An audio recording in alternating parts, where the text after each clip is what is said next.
नमस्कार बच्चों।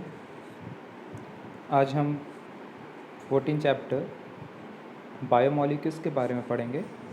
आपने इससे पहले बायोमोलिक्यूल्स के बारे में 10 तक थोड़ा बहुत पढ़ चुके हैं। Biomolecules, the literal meaning means we can say it is made up of 2 words. Bio means living and molecule means we can say the compounds, or we know about the meaning of molecules. So biomolecules, literally we can say these are those molecules which are having complex lifeless chemical composition. ठीक, क्या कहा जाएगा generally अगर हम biomolecules की बात करेंगे तो हम कह सकते हैं कि ये ऐसे मॉलिक्यूल्स वगैरह है जिनमें लाइफ तो नहीं है, ये केमिकल सब्सटेंसेस है लेकिन लाइफ के लिए बहुत ज़्यादा रिस्पॉन्सिबल है. जैसे अगर हम देखें कार्बोहाइड्रेट है, प्रोटीन है, तो कार्बोहाइड्रेट प्रोटीन में लाइफ नहीं है, ठीक है, लेकिन वो लाइफ के लिए काफ़ी ज़रूरी है. तो ऐसे मॉलिक्यूल्स हम कह सकते हैं, ऐसे केमिकल कंपाउंड्स या ऑर्गेनिक कंपाउंड्स या ऐसे सब्सटेंसेस जो लिविंग बींग्स के लिए बहुत ज़्यादा ज़रूरी है. ठीक है, सो दैट आर कॉल्ड, क्या कहा जाएगा, बायोमोलिक्यूल्स वगैरह हम जनरली कहते हैं. इसे हम अच्छे से डिटेल में पढ़ेंगे. सो आज का हमारा टॉपिक है बायोमोलिक्यूल्स. हमारी बॉडी में ढेर सारे बायोमोलिक्यूल्स की हमें आवश्यकता होती है. अब अगर आगे हम पढ़ेंगे तो उसके डिटेल्स में हम एक एक चीज़ के बारे में देखते जाएंगे. ठीक है, सो ये चैप्टर हमारा 14 चैप्टर है क्लास 12 का, बायोमोलिक्यूल्स. जनरली ये 4 मार्क्स में पूछा जाता है. इस पर बेस्ड कुछ 1 मार्क्स के क्वेश्चन पूछे जाते हैं, 1 मार्क्स और 2 marks question. Simple theoretical portion है तो यहाँ पर आपको सिंपल डेफिनेशंस या सिंपल डिस्क्रिप्शन टाइप के ही क्वेश्चन पूछे जाते हैं और ऑब्जेक्टिव टाइप क्वेश्चन भी पॉसिबल होते हैं. तो late us see about the biomolecules. Is it so in case of biomolecules, अगर हम इंट्रोडक्शन की बात करें, इसके डेफिनेशन की बात करें, so let us see the definition of biomolecules.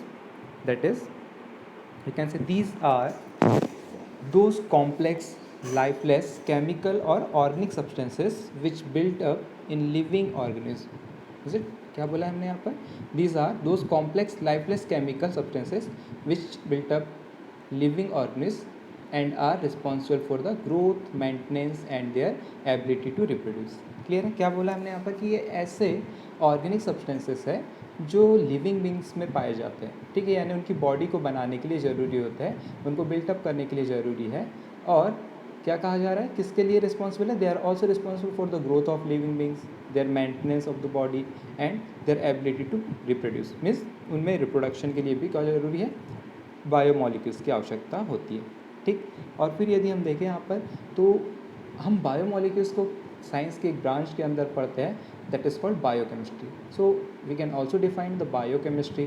That means we can say it is the branch of science that deals with the study of biomolecules and their importance in the living system is called biochemistry.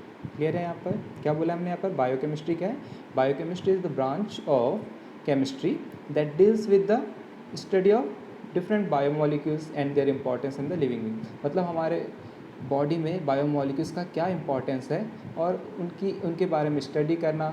ठीक है, उनका क्या role है, वो कैसे functions करते हैं, क्यों ज़रूरी है, इन सब चीज़ों के बारे में जिस ब्रांच के तहत हम पढ़ते हैं उसे क्या कहा जाता है, बायोकेमिस्ट्री कहा जाता है. क्लियर है. So let us see some of the common biomolecules. जैसे आप देखते हैं कार्बोहाइड्रेट है, प्रोटीन्स है, लिपिड्स है, न्यूक्लिक एसिड्स है, ठीक है, एटीपी मॉलिक्यूल्स वगैरह है, हार्मोन्स है, विटामिन्स वगैरह है. So all these are known as biomolecules as they are responsible for the living metabolism, or we can say they are responsible for the survival of living beings.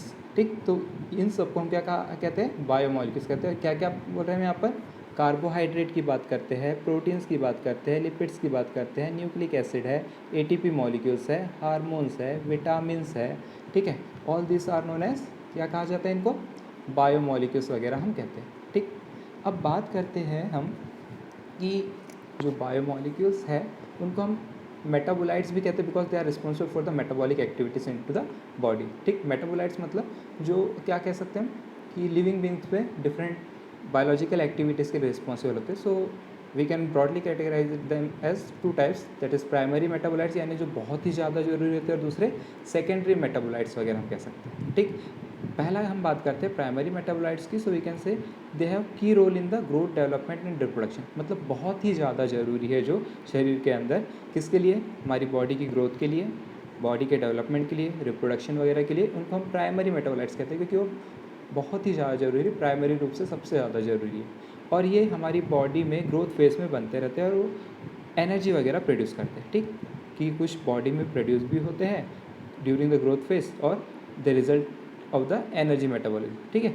और फिर हम कहेंगे यहाँ पर एमिनो एसिड्स जो कि प्रोटीन के लिए बहुत ज़रूरी है, न्यूक्लिक एसिड, न्यूक्लियोटाइड, ठीक है, acetic acid, lactic acid, vitamin, ये हमें बहुत ज़्यादा ज़रूरी होते हैं, तो हम उनको क्या कह सकते हैं, प्राइमरी मेटाबोलाइट्स के कैटेगरी में रखते हैं। दूसरा हम कहते हैं यहाँ पर सेकेंडरी मेटाबोलाइट। सेकेंडरी मेटाबोलाइट्स क्या कहा जाएगा कि जनरली ये इनका बहुत ज़्यादा रोल ग्रोथ, डेवलपमेंट और रिप्रोडक्शन में नहीं होता है, ठीक है। सेकेंडरी मेटाबोलाइट्स की अगर हम बात करें तो they are not playing any role in the growth, development and reproduction, but form towards the end of growth phase, कि जनरली वो जब ग्रोथ फेज खत्म होने लगता है तब वहाँ पर बनते हैं। जैसे इनकी बात करें तो हम कहेंगे इकोलॉजिकल इंपॉर्टेंस क्या है, ये ड्रग्स होते हैं, टॉक्सिन्स होते हैं, पिगमेंट्स होते हैं, ठीक है। ड्रग, टॉक्सिन, पिगमेंट वगैरह हमारी बॉडी में कभी कभार बनते हैं जो ग्रोथ के लिए तो हेल्प नहीं करते, लेकिन हमारी बॉडी के मेटाबॉलिक एक्टिविटी को क्या करते हैं, वहाँ पर अफेक्टेड करते हैं, ठीक। जैसे प्लांट वगैरह में हम बात करें तो रबर है, गम्स है, सेलुलोज है, कैरोटिनॉइड्स है, मॉर्फिन है, एरिथ्रोमाइसिन है, ये सारी चीज़ें आप देखते हैं बॉडी में कभी कभार ज़रूरी होती है। एरिथ्रोमाइसिन वगैरह टैबलेट वगैरह हम यूज़ करते हैं, मॉर्फिन वगैरह की टैबलेट यूज़ करते हैं,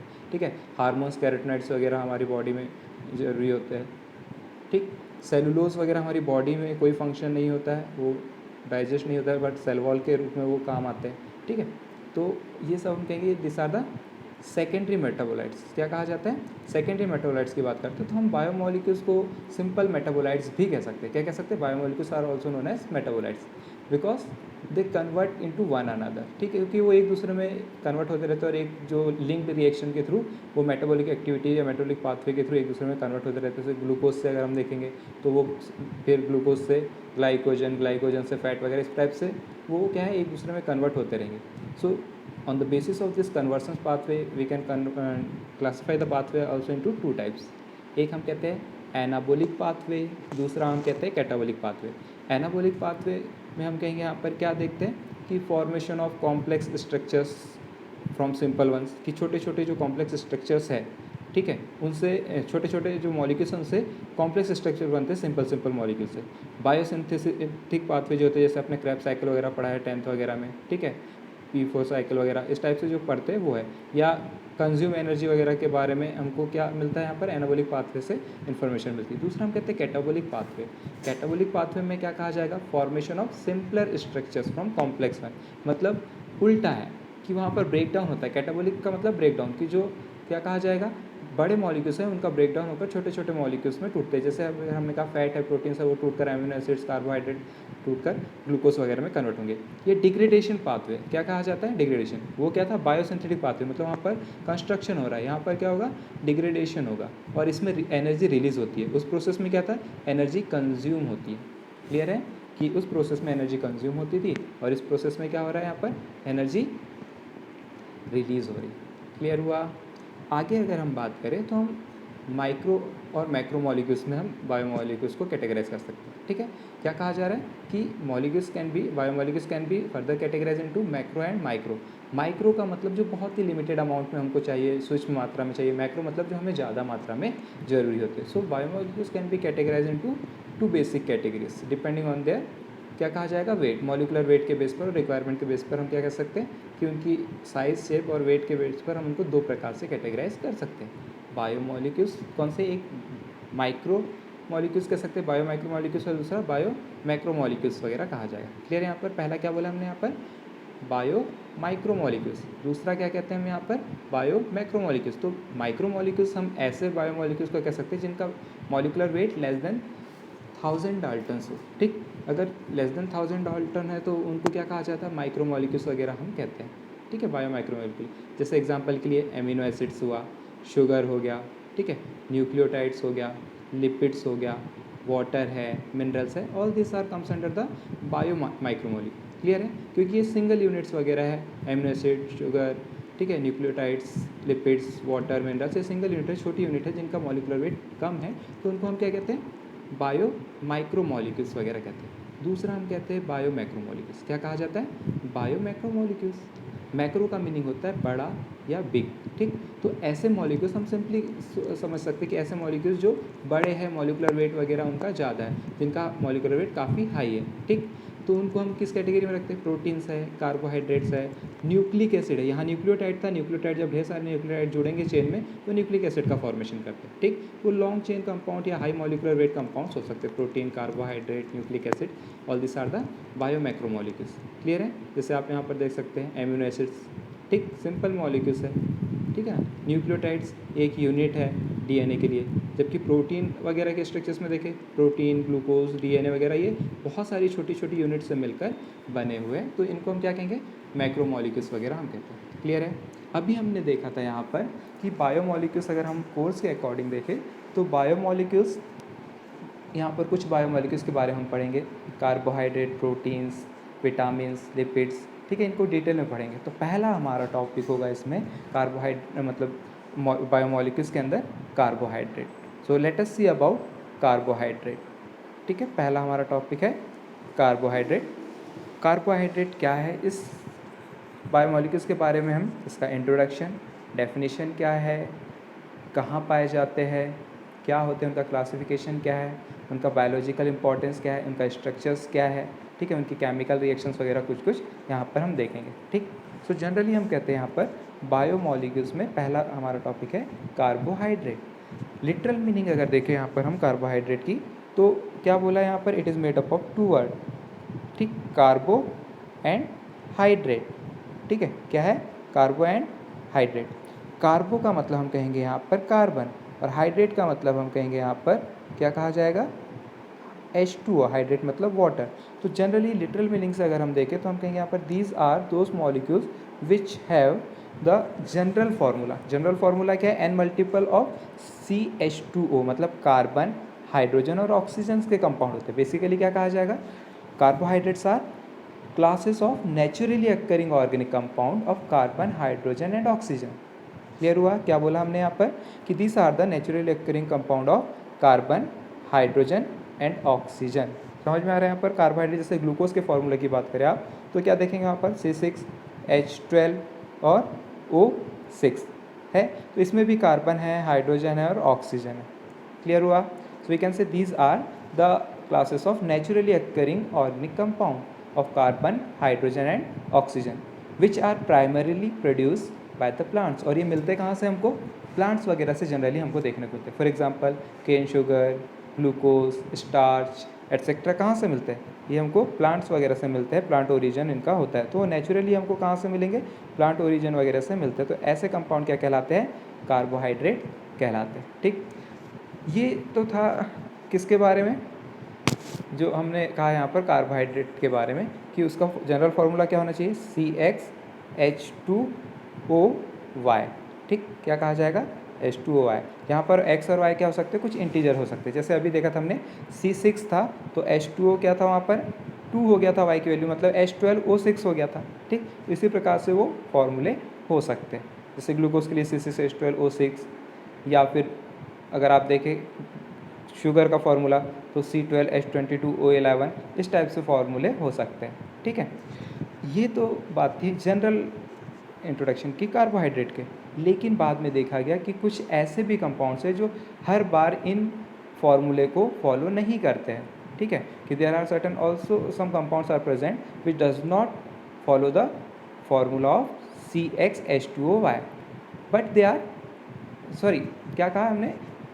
some other compounds which are not carbohydrate but they follows the same formula। जैसे एग्जांपल के लिए CH3COOH, यहाँ पर देखिए C2 है, H4 है और O2 है, तो फार्मूला हो गया आपका C2H4O2। इसका मतलब इसमें यहाँ पर X की वैल्यू 2 हो गई और Y की वैल्यू 2 हो गई। क्लियर है यहाँ पर? तो ये फार्मूला है बट ये तो एसिड है, कार्बोहाइड्रेट नहीं है। क्लियर है? तो कुछ ऐसे भी कंपाउंड्स हैं जो इस फॉर्मूले को फॉलो करते हैं बट वो कार्बोहाइड्रेट नहीं कहलाते। तब फिर मॉडर्न डेफिनेशन दी गई, एक न्यू डेफिनेशन दी गई किसके लिए? कार्बोहाइड्रेट के लिए। सो let us see the new definition of carbohydrate, that is, तब हम कह सकते हैं यहाँ पर कि ऐसे कंपाउंड्स जो पॉलीहाइड्रोक्सी एल्डिहाइड्स या कीटोन्स हो, क्या कहा जाएगा? These are actually the polyhydroxy aldehyde or polyhydroxy ketones or the compounds which on hydrolysis produce such units. मतलब हमने कहा पॉलीहाइड्रोक्सी, पॉलीहाइड्रोक्सी मतलब OH ग्रुप, ठीक है। हाइड्रोक्सी मतलब क्या होता है, OH ग्रुप, जिसमें OH ग्रुप ज़्यादा हो, ठीक है, यानी बहुत सारे OH ग्रुप हो या बहुत सारे कीटोनिक ग्रुप, पॉलीहाइड्रोक्सी कीटोन। ऐसे एल्डिहाइड या ऐसे कीटोन्स जिसके पास में बहुत सारे क्या हो, हाइड्रोक्सी ग्रुप हो, या हम कहेंगे ऐसा कीटोन जिसके पास में बहुत सारे हाइड्रोक्सी ग्रुप हो, या तो ऐसे कंपाउंड जो हाइड्रोलिसिस पर, जो ब्रेकडाउन होने पर इस प्रकार की यूनिट प्रोड्यूस करते हैं, उनको क्या कहा जाता है, कार्बोहाइड्रेट हम कहते हैं। क्लियर है यहाँ पर, क्या बोला हमने, carbohydrate. Carbohydrates are such compounds which are either polyhydroxy aldehyde or polyhydroxy ketones or compounds on hydrolysis produce such units. मतलब ऐसे कंपाउंड्स जो या तो खुद क्या है, पॉलीहाइड्रोक्सी एल्डिहाइड या कीटोन है, या तो ऐसे कंपाउंड जो टूटकर इस प्रकार की यूनिट्स को प्रोड्यूस करते हैं, उनको क्या कहा जाता है, कार्बोहाइड्रेट्स कहते हैं। Actually they are optically active compounds. ये कैसे होते हैं, ऑप्टिकली एक्टिव होते हैं। ऑप्टिकली एक्टिव होने के लिए रीज़न होता है यहाँ पर कि उनमें एक कार्बन किराल होता है। किराल कार्बन क्या होता है, अगर उसकी हम बात करें तो हम कहेंगे हम जानते हैं कार्बन की वैलेंसी 4 होती है। अगर ये कार्बन 4 अलग अलग ग्रुप से जुड़ा हुआ है, सपोज हमने कहा यहाँ H है, यहाँ पर हमने कहा CH3 है, यहाँ पर हमने कहा Cl जुड़ा हुआ है, और यहाँ पर हमने कहा OH ग्रुप जुड़ा हुआ है, ठीक। तो क्या हुआ, ये कार्बन 4 अलग अलग ग्रुप से अपनी वैलेंसी सेटिस्फाइड किया हुआ है, तो ऐसा कार्बन क्या कहलाता है, किराल कार्बन कहते हैं। किराल कार्बन को जनरली स्टार साइन से डिनोट किया जाता है। किससे डिनोट किया जाता है, स्टार साइन से डिनोट किया जाता है। क्लियर है यहाँ पर। कार्बोहाइड्रेट्स को हम सैकराइड्स भी कहते हैं। क्या कहा जाता है, carbohydrates are also known as saccharides. Saccharides का मतलब होता है शुगर, यानी जो स्वीट इन टेस्ट हो। क्लियर है। तो जनरली आप देखते हैं ग्लूकोज, शुगर वगैरह, शक्कर वगैरह कैसे होते हैं, मीठे होते हैं, तो इनको हम ग्रीक वर्ड में सैकराइड्स कहते हैं। और सैकराइड्स का लैटिन मीनिंग क्या होता है, that is saccharum. Saccharum means we can say sugar, जो शुगर से मिलकर बने हुए। क्लियर है। यहाँ पर क्या कहा जाता है, इनको हम सैकराइड्स भी कहते हैं, ठीक। ये याद रखना है आपको कि जो कार्बोहाइड्रेट्स उनको क्या कहा जाता है, सैकराइड्स वगैरह भी कहते हैं। Now let us see the classification of carbohydrates. Carbohydrates are basically classified into 3 types. कितने प्रकार से हम कैटेगराइज करते हैं उनको, 3 कैटेगरी में बांटते हैं। पहला हम कहते हैं मोनोसैकराइड्स, दूसरा हम कहते हैं यहाँ पर ओलिगोसैकराइड्स, और तीसरा हम कहते हैं यहाँ पर पॉलीसैकराइड्स। क्लियर है। आप यहाँ ध्यान दीजिएगा, हमने क्या बोला है, पहला मोनोसैकराइड्स, दूसरा ओलिगोसैकराइड्स और तीसरा पॉलीसैकराइड्स। तो अब यहाँ क्लियरली ध्यान दें, मोनो का मतलब होता है 1। मोनो की मीनिंग क्या होती है यहाँ पर, मोनो मीन्स वी कैन से 1, ठीक है। मोनो का मीनिंग है यहाँ पर 1। सैकराइड्स मतलब शुगर यूनिट, ठीक। तो हम कहेंगे यहाँ पर this are the simplest carbohydrate. क्या कहा जाता है कि ये सबसे सिंपल कार्बोहाइड्रेट होते हैं, जिनको और ज़्यादा हम हाइड्रोलिसिस नहीं कर सकते, इससे छोटी यूनिट में हम इनको कन्वर्ट नहीं कर पाएंगे। एग्जाम्पल के लिए ग्लूकोज, फ्रक्टोज, मैनोज, ये क्या है, मोनोसैकराइड्स की कैटेगरी में आते हैं। क्लियर है। आगे स्ट्रक्चर्स आएंगे, वो बाद में पढ़ेंगे। हमने कहा है यहाँ पर मोनोसैकराइड्स को क्या कहते हैं हम, ये सिंपलेस्ट कार्बोहाइड्रेट है। मोनो मतलब 1, जो केवल एक ही यूनिट कंसिस्ट करते हैं, उनका हम हाइड्रोलिसिस नहीं करा सकते। सो दे आर नोन एज, क्या कहेंगे उसको हम, मोनोसैकराइड्स। एग्जाम्पल के लिए glucose, fructose, mannose, triose etcetera. Oligo, oligo का मीनिंग होता है फ्यू। ओलिगो का मीनिंग क्या होता है, ओलिगो का मीनिंग होता है फ्यू। फ्यू मतलब कुछ, यानी जो 2 से लेकर 10 यूनिट तक, क्या कहा जाता है, ऐसे कार्बोहाइड्रेट जिसमें 2 से लेकर 10 यूनिट मोनोसैकराइड्स की हो और उनसे जुड़कर बने हुए हो, या उतनी यूनिट वो हाइड्रोलिसिस में प्रोड्यूस करते हो, तो ऐसे जो कंपाउंड्स होते हैं या कार्बोहाइड्रेट्स होते हैं, उनको क्या कहा जाता है, ओलिगोसैकराइड्स। क्लियर है।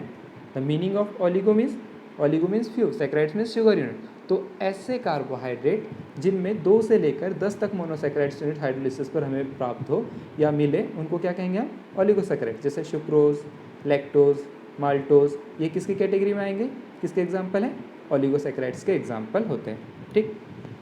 देन थर्ड हम कहते हैं पॉलीसैकराइड्स। पॉली मीन्स हम क्या कहेंगे, मैनी। पॉली मीन्स बहुत सारे, मैनी। फिर कहा जाएगा यहाँ पर कि ऐसे कार्बोहाइड्रेट्स जो large number of monosaccharide unit से मिलकर बने हुए। क्लियर है। क्या कहा जाएगा, these are those carbohydrate which are made up of large number of monomer units, या जो हाइड्रोलिसिस पर ढेर सारी मोनोसैकराइड्स यूनिट्स प्रोड्यूस करते हैं, उनको क्या कहते हैं, पॉलीसैकराइड्स। एग्जाम्पल के लिए सेलुलोज, स्टार्च, ग्लाइकोजन, ये किसकी कैटेगरी में आते हैं, पॉलीसैकराइड्स की कैटेगरी में आएंगे। क्लियर हुआ, ये समझ में आया क्लासिफिकेशन। इस पे डेफिनेशंस आती है सिंपल आपको कि what is monosaccharides, what is polysaccharides, what is oligosaccharides, इस प्रकार से आपको डेफिनेशंस वगैरह आती है, ठीक है।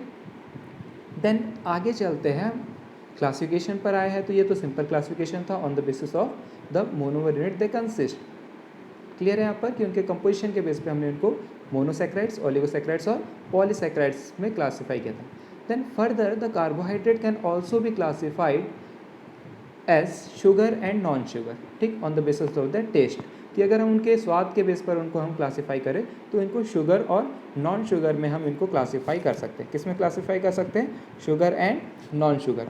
शुगर मीन्स हम कहेंगे यहाँ पर ऐसे कार्बोहाइड्रेट जो क्या कर सकते हो, हम क्या कहेंगे, जो मीठे होते हैं स्वाद में, जो वाटर सॉल्युबल होते हैं, जो क्रिस्टलाइन सॉलिड होते हैं। जैसे आपने शक्कर वगैरह देखे हैं, ठीक है। शुगर कैसी होती है? क्रिस्टलाइन होती है, क्रिस्टल के जैसे होते हैं, पानी में घुल जाती है, that means they are soluble in water and taste कैसा होता है? Sweet. So you can say monosaccharides and oligosaccharides are generally crystalline and they generally known as sugars. As property क्या कहा जाएगा? They are crystalline solids, soluble in water, sweet in taste etcetera, ठीक। Example के लिए glucose, fructose, sugar, ठीक है, ये कहेंगे, ठीक। दूसरा हम कहते हैं नॉन शुगर। नाम से ही समझ में आ रहा है कि जो शुगर ना हो, जो स्वीट ना हो, तो हम कहेंगे polysaccharides are generally amorphous, insoluble in water and tasteless. वो मीठे नहीं होते, जैसे स्टार्च, सेलुलोज एटसेट्रा अगर आप देखें स्वाद, तो वो कैसे होंगे? They are tasteless. वो वाटर में जल्दी घुलते भी नहीं। जैसे आप स्टार्च को वाटर में डिजॉल्व करके, हमने एक्सपेरिमेंट पढ़ा हुआ है पिछली क्लास में, वो डिजॉल्व नहीं होते, ठीक। वो पाउडर फॉर्म में होते जनरली। जैसे आटा देखते हैं आप, स्टार्च है, सेलुलोज, किस फॉर्म में देखते हैं? एमॉर्फस फॉर्म में देखते हैं। तो हमने कहा यहाँ पर ये हम इनको दो कैटेगरी में बांट सकते हैं, एक क्या है? शुगर, और दूसरा नॉन शुगर, ठीक। दूसरा फिर हम इसके बाद क्लासिफिकेशन देखेंगे जो बहुत इंपॉर्टेंट है। ये छोटे छोटे क्लासिफिकेशन पर बेस्ड आपको ऑब्जेक्टिव टाइप क्वेश्चंस आएंगे और 1 मार्क्स क्वेश्चन बनते हैं। इस चैप्टर्स में जनरली 1 और 2 मार्क्स क्वेश्चन ही आते हैं, लेंथी क्वेश्चन जनरली नहीं आते हैं। लेंथी के अंदर भी अगर आएंगे तो 1 मार्क्स में डिवाइड होंगे, ठीक। इसलिए इनको आप केयरफुली नोट डाउन करते रहिए और लिखते रहिए, ठीक है। तो इसके बाद का क्लासिफिकेशन हम कहते हैं classification that is based on reducing and non reducing property of carbohydrate. That means वो किस प्रकार से जो टेस्ट देते हैं, कुछ कार्बोहाइड्रेट वगैरह को आइडेंटिफाई करने के लिए केमिकल टेस्ट वगैरह है, Tollens reagent test, Fehling test वगैरह देते हैं, मॉलिस रिएजेंट टेस्ट वगैरह देते हैं। तो कुछ ऐसे शुगर्स है जो फेलिंग और टॉलेंस रिएजेंट के साथ में रिएक्शन देते हैं, वो आइडेंटिफाइड हो जाते हैं, कुछ नहीं होते। तो उसी बेस पर अगर हम उनकी रिड्यूसिंग प्रॉपर्टी के बेस पर इन्हें क्लासीफाई करें, सो दे आर ऑफ 2 टाइप्स। क्या बोला है? Based upon reducing and non-reducing properties of carbohydrate, they are divided into following 2 categories. The first one is reducing sugar. क्या बोला है यहाँ पर? reducing sugar. So we can say कि these are those carbohydrate which contains aldehydic और ketonic group. ठीक, हमने पहले कहा है कि कार्बोहाइड्रेट क्या होते हैं? ऐसे कंपाउंड्स होते हैं, ऐसे ऑर्गेनिक कंपाउंड होते हैं जो पॉलीहाइड्रोक्सी एल्डिहाइड या पॉलीहाइड्रोक्सी कीटोन होते हैं। तो हमने कहा है यहाँ पर कि ये ऐसे कार्बोहाइड्रेट है जिनके पास फ्री एल्डिहाइड कीटोन है, मतलब उनमें जो एल्डिहाइड और कीटोनिक ग्रुप है वो फ्री है, वो आसानी से केमिकल रिएक्शन दे सकता है और फेलिंग और टॉलेंस रिएजेंट को रिड्यूस कर सकता है। क्लियर हुआ? समझ में आया? हमने क्या बोला यहाँ पर कि these are the carbohydrate which has free, यहाँ पर आपको नोट करना है, ठीक है, क्या बोला है? फ्री एल्डिहाइडिक और कीटोनिक ग्रुप, ठीक, कि ये ऐसे कार्बोहाइड्रेट हैं जिनमें फ्री एल्डिहाइड और कीटोनिक ग्रुप प्रेजेंट होता है, जिसके कारण से फेलिंग सॉल्यूशन या टॉलेंस रिएजेंट के साथ ये आसानी से आइडेंटिफाइड हो जाते हैं, उसको रिड्यूस कर सकते हैं। क्लियर है? एग्जाम्पल के लिए माल्टोज एंड लैक्टोज, ये आपको याद रखना है क्योंकि क्वेश्चन बनता है आपको क्या कि एग्जाम्पल दिया रहेगा, माल्टोज इज़ अ रिड्यूसिंग और नॉन रिड्यूसिंग शुगर, ठीक, लैक्टोज इज़ अ रिड्यूसिंग और नॉन रिड्यूसिंग शुगर। तो वो आपको आइडेंटिफाई करना होगा कि कौन से होते कौन से नहीं होते, उनमें वो किसके बेस पर पता चलेगा कि उनमें एल्डिहाइडिक ग्रुप या कीटोनिक ग्रुप फ्री है या नहीं है। आगे देखिए दूसरा पार्ट हम कहते हैं नॉन रिड्यूसिंग शुगर। क्या कहा जाता है? Non reducing sugar. Non reducing sugar simple सी बात है, जिनके पास में फ्री एल्डिहाइडिक ग्रुप नहीं होता होगा। फ्री जो उनका एल्डिहाइड या कीटोनिक ग्रुप फंक्शनल ग्रुप है वो नहीं है, इस कारण से वो फेलिंग या टॉलेंस रिएजेंट को रिड्यूस नहीं कर सकते हैं, और जब नहीं करेंगे तो वो क्या कहलाएंगे? Non reducing sugar. क्लियर है? So we can say these are the carbohydrates which do not have free functional group, ठीक, कि उनमें फ्री एल्डिहाइड या कीटोनिक फंक्शनल ग्रुप नहीं होता है और इसी कारण से वो फेलिंग सॉल्यूशन या टॉलेंस रिएजेंट को रिड्यूस नहीं कर सकते हैं, और ये क्या कहलाते हैं? Non reducing sugar. एग्जाम्पल के लिए सुक्रोज, ठीक, क्या कहा जाएगा? Sucrose is a non reducing sugar. इस पर कई बार क्वेश्चन आ चुके हैं बोर्ड में कि आपसे पूछा जाता है give an example of non reducing sugar. तो आप लिख सकते हैं सुक्रोज है, और भी है अदर, आगे पता चलेगा। और यह क्वेश्चन बनता है कि sucrose is a either reducing और नॉन रिड्यूसिंग, या 4 ऑप्शंस दिए रहेंगे और आपको उसमें से एक चूज़ करना होगा, ठीक, मल्टीपल चॉइस क्वेश्चंस में। इतना क्लियर हुआ, ये समझ में आया। देन आगे हम बात करेंगे यहाँ पर कि इनको कार्बोहाइड्रेट को हम डिटेल में पढ़ने से पहले, मोनोसेक्राइड, डाइसेक्राइड, पॉलीसेक्राइड्स पढ़ने से पहले हम इनको 2 और कैटेगरी में डिवाइड करते हैं, एनोमर्स एंड एपीमर्स। ठीक, क्या कहा जाता है? Anomers and epimers. एनोमर्स क्या होते हैं? तो यहाँ पर हमने कहा कि ये ऑप्टिकल आइसोमर्स है। ऑप्टिकल आइसोमर्स, ऑप्टिकल का मीनिंग होता है लाइट। ठीक, यानी ऐसे आइसोमर्स जो लाइट के कारण या तो लेफ्ट हैंड साइड या राइट हैंड साइड रोटेट करते हो लाइट को। ठीक, जब उनके ऊपर कोई प्लेन पोलराइज लाइट डाला जाता है तो उस लाइट को या तो वो लेफ्ट हैंड साइड या तो राइट हैंड साइड रोटेट करते हैं। तो ऐसे जो एनोमर्स होते हैं वो ऑप्टिकल आइसोमर्स कहलाते हैं, या ऐसे जो कंपाउंड होते हैं वो ऑप्टिकल आइसोमर्स कहलाते हैं। तो हमने कहा यहाँ पर एनोमर्स मतलब ऐसे कंपाउंड जो ऑप्टिकल आइसोमर्स है which are differ in configuration only at C1 carbon are called anomers. अब यहाँ पर ध्यान देना, ये जो स्ट्रक्चर्स है इसमें आप देख पाएंगे कि डी ग्लूकोज और डी मैनोज दिया हुआ है। तो ये पहला जो कार्बन है, ठीक, कौन सा कार्बन बोला है? C1। ठीक, C1 कार्बन कौन सा है यहाँ पर? तो ऊपर से देखिए, पहले ये है, ये वाला कार्बन अपना, ये यहाँ पर क्रॉस पे जो दिख रहा है, सेकेंड वाला जो क्रॉस है, वहाँ पर अगर वो क्या होते हैं? डिफरेंट है। मतलब यहाँ OH राइट हैंड साइड है, जबकि यहाँ OH किस तरफ है? लेफ्ट हैंड साइड है। ठीक, तो वो उनके स्ट्रक्चर्स में डिफरेंसेस है, और जब स्ट्रक्चर्स में डिफरेंसेस होता है तो उसको क्या कहते हैं? हम एनोमर्स कहते हैं। कब? जब किस कार्बन पर हो? वहाँ पर C1 पर हो। ठीक है, किस पर होगा? C1 पर होगा, तब उसको क्या कहा जाएगा? ठीक, हम उसे क्या कहेंगे? एनोमर्स। तो एग्जाम्पल के लिए डी ग्लूकोपाइरेनोज है, डी ग्लूकोपाइरेनोज और डी ग्लूको, हम कहेंगे यहाँ पर जो अदर कंपाउंड्स होते हैं इस टाइप के, वो क्या कहलाते हैं? एनोमर्स कहलाते हैं। ठीक, दूसरा हम कहते हैं एपीमर्स। एपीमर्स जनरली हम कहेंगे यहाँ पर कि pairs of optical isomers which differ in configuration around any other carbon atom other then the C1। ठीक है, एटम आर कॉल्ड एपीमर्स, यानी जो पहला कार्बन है उसको छोड़कर। ठीक, अब यहाँ पर अगर हम एपीमर्स की बात करें तो पहले कार्बन को छोड़कर किसी अदर कार्बन पे अगर वो होंगे, यानी इसमें अगर सेम है भी वो, तो बाकी कार्बन में अगर क्या कहा जाएगा? वो डिफर है, तो उनको क्या कह सकते हैं हम? They are called epimers. पहले एनोमर्स जो केवल फर्स्ट कार्बन पर डिफरेंट होते हो, बाकी में नहीं। लेकिन एपीमर्स फर्स्ट कार्बन पे तो सेम है, लेकिन उसको छोड़कर दूसरे कार्बन पर अगर उनमें डिफरेंट कॉन्फिगरेशन है तो उनको क्या कहा जाएगा? क्या कहेंगे इसको हम? That is called epimers. ठीक है, क्या कहेंगे? एपीमर्स वगैरह कहा जाता है। ठीक है, देन आगे बात करते हैं हम यहाँ पर। अब हम डिटेल पढ़ेंगे। हमने कहा था कार्बोहाइड्रेट का तो ये इंट्रोडक्टरी पार्ट था। Now we will have the detail discussion of monosaccharides, disaccharides and polysaccharides. तो पहला हम कहते हैं यहाँ पर मोनोसैकेराइड्स। ठीक, मोनोसैकेराइड्स में जनरली हमको मतलब है तो बहुत सारे, glucose, fructose, triose, tetrose, hexose, इस टाइप से ढेर है, लेकिन हम यहाँ पर पढ़ेंगे क्या? ग्लूकोज और फ्रक्टोज। हमारे कोर्स में क्या है? ग्लूकोज और फ्रक्टोज के बारे में यहाँ पर दिया हुआ है। ठीक, फिर हम कहेंगे इसके बाद डाइसैकेराइड्स के बारे में भी पढ़ेंगे यहाँ पर, sucrose, maltose and lactose, and then polysaccharide, starch, cellulose and glycogen के बारे में। इतना हमारे कोर्स में यहाँ पर है। ठीक है, so let us see the first topic, that is, क्या कहेंगे हम? पहला टॉपिक हमारा दैट इज़ द मोनोसैकेराइड्स। ठीक है, क्या कहा जा रहा है? मोनोसैकेराइड्स। हमने पहले ही कहा है मोनोसैकेराइड्स। क्या बोला है? मोनोसैकेराइड्स। और मोनो का मतलब क्या होता है? Mono means one. क्या कहेंगे हम? वन। सैकेराइड्स मीन्स क्या कहा जाएगा? सैकेराइड्स का मतलब है यहाँ पर शुगर यूनिट। क्या कहा है हमने यहाँ पर? Sugar unit.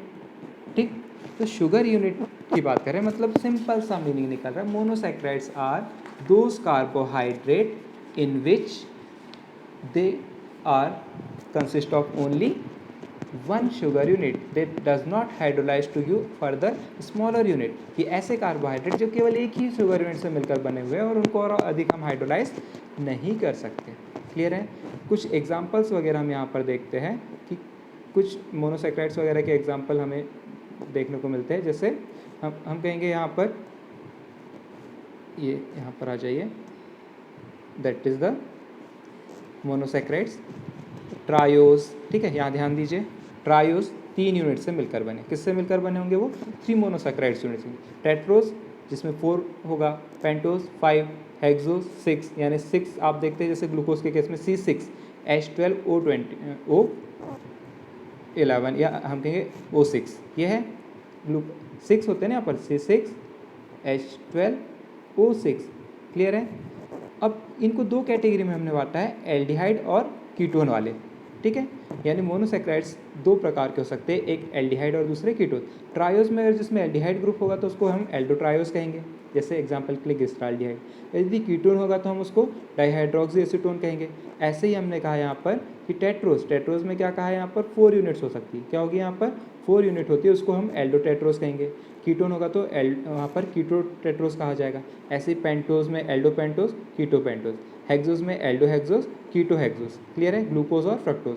एल्डो हेक्सोज की बात करेंगे एल्डिहाइड कंटेनिंग, तो वह कहलाएगा ग्लूकोज, गैलेक्टोज, मैनोज। और कीटोन वाला होगा तो फ्रक्टोज। क्लियर है? देन हेप्टोज में 7 हो जाएंगे, तो एल्डोहेप्टोज, कीटोहेप्टोज वगैरह, इस प्रकार से हम कह सकते हैं। क्लियर हुआ? सिंपल सा डिस्क्रिप्शन मोनोसैक्राइड्स के कुछ एग्जाम्पल के बारे में। तो हमने कहा मोनोसैक्राइड्स ऐसे कार्बोहाइड्रेट है, सिंपलेस्ट कार्बोहाइड्रेट है, जो केवल एक ही शुगर यूनिट से मिलकर बने हैं। उनमें नंबर ऑफ कार्बन अलग अलग हो सकते हैं, और उसके बाद में हम कह सकते हैं कि वो मोनोसैक्राइड की कैटेगरी में उनको हम कैटेगराइज करते हैं। क्लियर हुआ? देन बात करते हैं पहला मोनोसैक्राइड्स, ग्लूकोज। क्या कहेंगे हम यहाँ पर?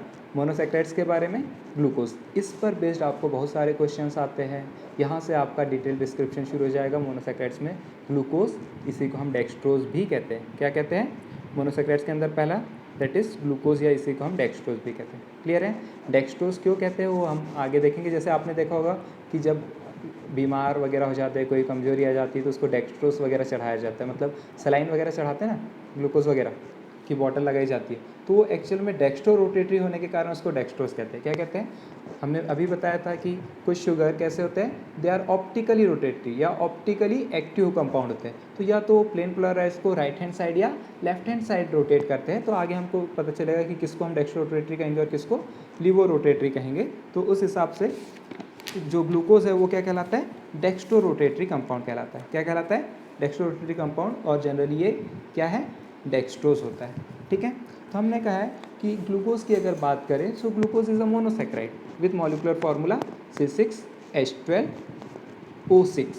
क्लियर है यहाँ पर? और जनरली ये स्वीट फ्रूट्स वगैरह या हनी वगैरह में पाया जाता है। और सबसे ज़्यादा मात्रा में जनरली हम कहते हैं कि जो राइपेंड ग्रेप्स होते हैं, जो पके हुए अंगूर होते हैं, उसमें 20% तक ग्लूकोज पाया जाता है। क्लियर है? क्या बोला हमने यहाँ पर? This are the monosaccharides. Glucose एक मोनोसैक्राइड्स है, उसका मॉलिक्यूलर फार्मूला क्या है? C6H12O6। और जनरली ये कहाँ पर मिलते हैं? स्वीट फ्रूट्स वगैरह, हनी वगैरह में, ग्रेप्स वगैरह में मिलते हैं। सबसे ज़्यादा मात्रा में ग्रेप्स में पाया जाता है शुगर, और वो लगभग 20% तक शुगर उसमें पाया जाता है। क्लियर है?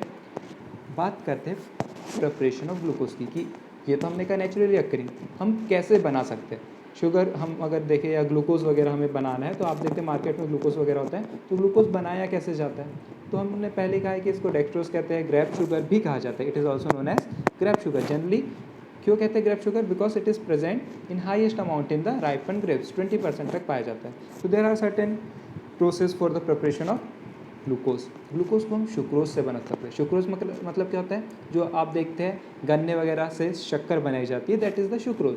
ठीक, या जो ग्रेप्स वगैरह होते हैं उनके रस से जो शुगर बनाई जाएगी उसको क्या कहते हैं? शुक्रोज। तो जब शुक्रोज का हम हाइड्रोलिसिस करते हैं H2SO4 की प्रेजेंस में, then it will be break down into glucose and fructose. क्या कहा जाता है? पहला हमने कहा यहाँ पर फ्रॉम शुक्रोज। शुक्रोज का फॉर्मूला क्या है? C12H22O11। Whenever the sucrose undergoes hydrolysis, acidic hydrolysis, it will give rise to the 2 monomer unit glucose and fructose in equal amount. Clear हुआ? क्या बोला यहाँ पर? कि जब शुक्रोज को हम क्या करते हैं? हाइड्रोलिसिस कराते हैं, acidic hydrolysis in presence of dilute H2SO4, then it will break down to give the 2 units of C6H12O6. One is glucose and another one is fructose. या स्टार्च क्या पॉलीमर है किसका? ग्लूकोज का। तो जब पॉलीमर स्टार्च को हम hydrolysis कराएंगे तो वो वापस क्या देगा, ग्लूकोज यूनिट्स देगा। तो हमने कहा एक्चुअल में स्टार्च का फॉर्मूला क्या होता है, तो स्टार्च का फॉर्मूला क्या है, C6H10O5, ठीक, n नंबर में हो क्या है, C6H10O5 होता है, ठीक है। तो जब उसको हम हाइड्रोलिसिस कराते हैं H2SO4 की प्रेजेंस में, then it will give rise to n number of C6H12O6। Clear है, क्या बोला है यहाँ पर, यहाँ n लगा लीजिएगा, ये ब्रैकेट के बाहर यहाँ पर आप n लगा सकते हैं, ठीक। तो हमने बोला है it is a polymer of glucose, तो उसका फॉर्मूला होता है C6H10O5। जब उसको हम क्या करते हैं, हाइड्रोलिसिस कराएंगे, then it will give rise to the n number of C6H12O6 molecule of glucose. Clear हुआ, ये समझ में आया। देन आगे देखते हैं स्ट्रक्चर ऑफ ग्लूकोज, यहाँ से काफ़ी इंपॉर्टेंट, ठीक है, इस पर बेस्ड बहुत सारे क्वेश्चंस आते हैं। स्ट्रक्चर ऑफ ग्लूकोज की बात करें तो हमने कहा यहाँ पर स्ट्रक्चर ऑफ ग्लूकोज में क्या है वो हमको यहाँ पर प्रूव भी करना है कैसा होता है। तो पहले आप स्ट्रक्चर्स की देखें तो हम कहेंगे यहाँ पर फिशर्स मॉडल के अकॉर्डिंग फिशर्स ने ग्लूकोज के स्ट्रक्चर को बहुत सारी रिएक्शंस परफॉर्म करके प्रूव किया कि ये ओपन चेन स्ट्रक्चर्स है या साइक्लिक स्ट्रक्चर्स वगैरह, इसमें कितने OH ग्रुप होंगे, कितने कार्बन होंगे, कौन सा एल्डिहाइड ग्रुप है या कीटोनिक ग्रुप है, इस सब के बारे में बतलाया। So open chain structure is actually explain by the Fishers, also known as Fishers model. क्या कहा जाता है, फिशर्स मॉडल भी हम कहते हैं, ठीक। तो उसमें हम देखते हैं कि this two optical isomers differ in configuration around any other carbon atom other than C1 atom. In D glucose OH group is on the first chiral carbon from bottom in on right side is on right hand side, ठीक। क्या बोला है यहाँ पर, पहले तो देख लीजिए, हमने बोला है भाई कि ये इसमें दो ऑप्टिकल आइसोमर्स होते हैं, ठीक है, किसके, ग्लूकोज के दो ऑप्टिकल आइसोमर्स हैं, एक होता है डेक्स्ट्रोरोटेटरी और दूसरा होता है लीवोरोटेटरी। क्लियर है, अभी यहाँ पर आपको डायग्राम दिखेगा तो उसमें और क्लियर हो जाएगा, ठीक। इसके दो ग्लूकोज के दो आइसोमर है, ऑप्टिकल आइसोमर है, यानी लाइट के प्रति सेंसिटिव है। एक हमने बोला है डेक्स्ट्रोरोटेटरी होता है और दूसरा लीवोरोटेटरी, जो कि फर्स्ट कार्बन पर उनके कॉन्फिगरेशन अलग अलग होने पर होंगे, ठीक है। देन क्या बोला है इसके बाद, जबकि D और L दो ग्लूकोज हमने बोला है, तो पहला हमने बोला है इन D ग्लूकोज, पहला क्या बोला यहाँ पर, पहले तो हमने बोला दो प्रकार के ग्लूकोज के आइसोमर्स है, एक D मीन्स डेक्स्ट्रोरोटेटरी और L मीन्स लीवोरोटेटरी। जो राइट हैंड साइड रोटेट करता है लाइट को उसको हम डेक्स्ट्रोरोटेटरी कहते हैं, जो लेफ्ट हैंड साइड रोटेट करता है लाइट को उसको हम लीवोरोटेटरी कहते हैं। क्लियर हुआ, तो पहले तो हमने बोला है इन case of the D glucose OH group, ठीक है। अब यहाँ देख लीजिए, पहले मैं स्ट्रक्चर्स लिख दूँ, ठीक है। तो स्ट्रक्चर के केस में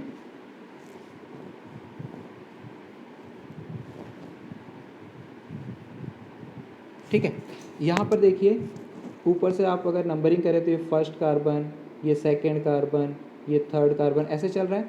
तो यहाँ पर देखिए फर्स्ट कार्बन पर आप देख रहे हैं ये OH ग्रुप किस तरफ है, OH ग्रुप ये है, तो नीचे से हम गिनेंगे यहाँ से 1 2 3 4, तो ये OH ग्रुप आप देख सकते हैं किस तरफ है, राइट हैंड साइड, इसलिए D ग्लूकोज कहते हैं। इसमें OH ग्रुप किस तरफ है, लेफ्ट हैंड साइड, तो इसलिए क्या कहेंगे उसको L ग्लूकोज, ठीक।